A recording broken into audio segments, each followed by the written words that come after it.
이 시간에는 우리가 창세기 1장에 등장하는 3층 천에 대해서 같이 생각해 보겠습니다.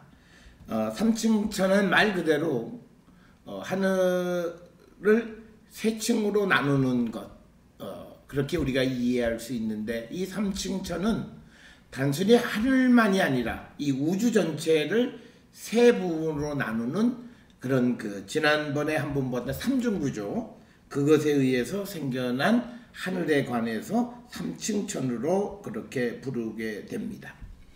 자, 우리가 3층 천이라고 하는 말을 사용하게 되어지는 성경의 근거는 우리가 창세기 1장뿐만 아니라 이사야 40장 22절에 의하면 하나님은 땅 위에 있는 궁창에 앉아 계시는 분이다, 이렇게 묘사가 되어 있습니다.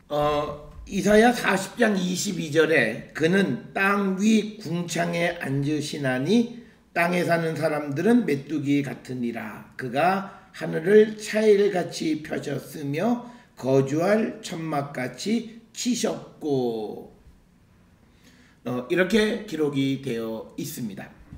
따라서 하나님이 앉아있는 곳, 그것이 있고, 또 그 다음에 하늘 위에 물이 있는 소위 궁창이라고 하는 곳이 있고, 하늘 위에 물이 있는 곳이 있고, 그 다음에 궁창, 이렇게 세 부분으로 우리가 나누어 볼 수 있는, 하나님이 계시는 곳, 하나님 앉아있는 곳, 그 다음에 하늘 위에 물이 있는 곳, 그리고 하늘 또는 궁창이라고 부르는, 그래서 우리가 그것을 3층 천이다, 이렇게 부르게 됩니다.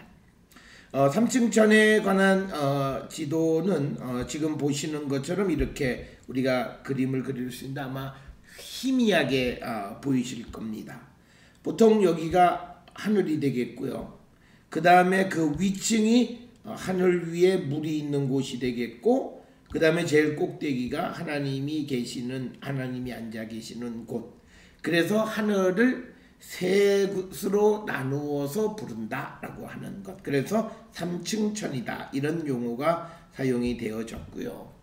그런데 그뿐만 아니라 우주에 대해서 하늘을 하나로 보게 되면 하늘이 있고, 그 다음에 땅이 있고, 그 다음에 땅 아래, 바다 아래, 이렇게 부릅니다. 그래서 하늘, 그 다음에 땅, 그 다음에 바다 밑. 그래서 우주를 3층으로도 3구조로 묘사하기도 한다라고 하는, 이런 구조 속에서 또 디테일하게 하늘에 대해서도 셋으로 나누어서 설명을 한다라고 하는 겁니다. 이런 것들은요, 우리가 창세기에 등장하는 여러 이 식물들, 동물들에 대한 분류도 보면 다 세부 3분법으로 분류합니다. 이런 것들은 이 3층 구조로 나누는 그런 사고의 패턴과 같은 그런 것이다 라고 하는 것, 그걸 우리가 이해해 주시면 되겠고요.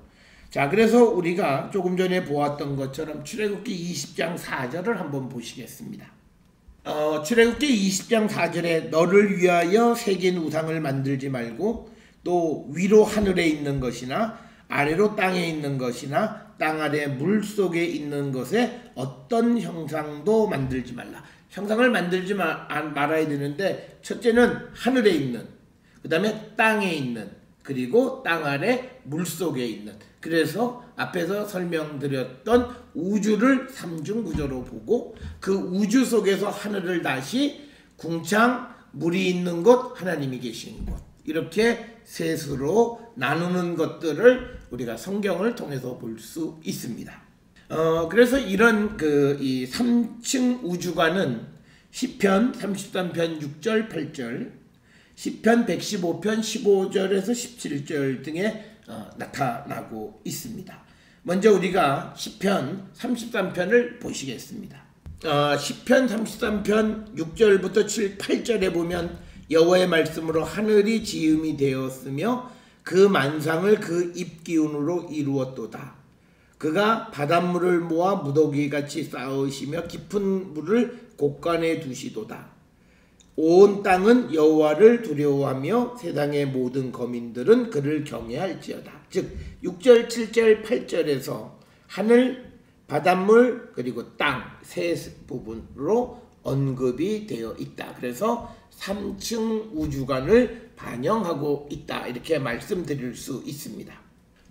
또 우리가 시편 115편 15절부터 17절에 보면 너희는 천지를 지으신 여호와께 복을 받는 자로다. 하늘은 여호와의 하늘이라도 땅은 사람에게 주셨도다. 죽은 자들은 여호와를 찬양하지 못하나니 적막한 데로 내려가는 자들은 아무것도 찬양하지 못하리로다. 특히 16, 17절에서 하늘, 땅 그리고 적막한 데로 내려가는 자, 적막한 곳, 즉 수올. 그래서 셋으로 나누는 그런 우주관을 우리가 성경을 통해서 볼 수 있습니다. 그런데 이제 경우에 따라서는 수호를 하나 더 넣어서 4층으로 되어 있는 그런 세계관을 우리에게 보여주는 경우들도 있는데 대표적인 것이 욥기 11장 8절에서 9절, 시편 139편 8절 9절의 말씀이 바로 이런 이 전형적인 하늘, 땅, 바다, 물속 그리고 그곳에서 더 깊은 곳 하는 4개 층으로 구별되어져 있는 세계관을 나타내고 있다라고 하는 겁니다. 그러면 욥기 11장 8절 9절의 말씀을 보겠습니다. 자, 욥기 11장 8절 9절 보면 하늘보다 높으시니 내가 무엇을 하겠으며 스월보다 깊으시니 내가 어찌 알겠느냐.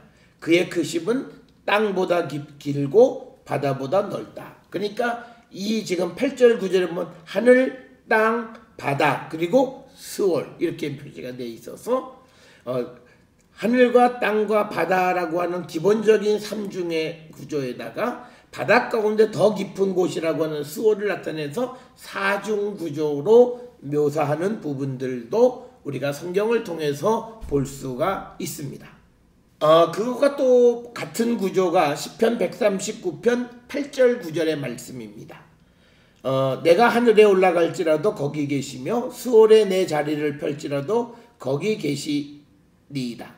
내가 새벽날개 치며 바다 끝에 가서 거주할지라도 10절에 거기서도 주의 손이 나를 인도하시며 주의 오른손이 나를 붙드시리라. 그러니까 지금 8절부터 시편 139편 8절부터 10절에서도 하늘, 땅은 언급하지만 땅, 그 다음에 바다 그리고 바다 속 깊은 스월. 그래서 사중 구조의 우주관을 나타내는 부분도 있다라고 하는 겁니다. 그러나 일반적으로 구약성경의 우주관 세계관은 삼중 구조로 되어 있다. 하늘과 땅과 바다. 그러면서 하늘도 궁창 물이 있는 곳 그리고 여호와께서 앉아 계신 곳 이렇게 세 부분으로 우리가 나눌 수가 있다라고 하는 것. 이것을 우리가 기억하시면 되겠고 그래서 3층천은 하늘만이 아니라 구약시대의 전형적인 우주관이다. 이렇게 이해하시면 되겠습니다.